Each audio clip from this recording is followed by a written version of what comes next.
আজকে বানাচ্ছি কম তেলে ইঁচড় চিংড়ি। তার জন্য এই কড়াইয়ে তেল দিয়ে দিয়েছিলাম। এতে হচ্ছে চিংড়িটা নুন হলুদ দিয়ে মাখিয়ে ভেজে নিয়েছিলাম।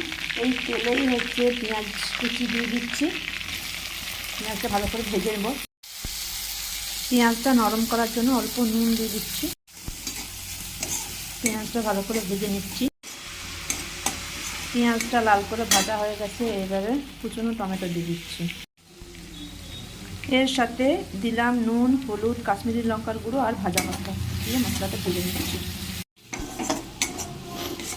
মশলাটা ভাজা হয়ে গেছে। এর সঙ্গে আদা রসুনের বাটাটা দিয়ে দিচ্ছি। দিয়ে একটু ভালো করে কষিয়ে নিচ্ছি।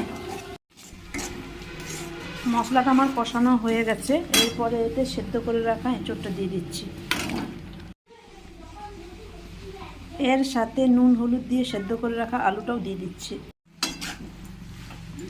এটা ভালো করে একটু কষিয়ে নিয়েছি। এরপরে এতে সেদ্ধ করে রাখা জলটা দিয়ে দিচ্ছি। এর সাথে ভেজে রাখা চিংড়ি মাছগুলো দিয়ে দিচ্ছি। আমার এঁচোড় চিংড়ি হয়ে গেছে।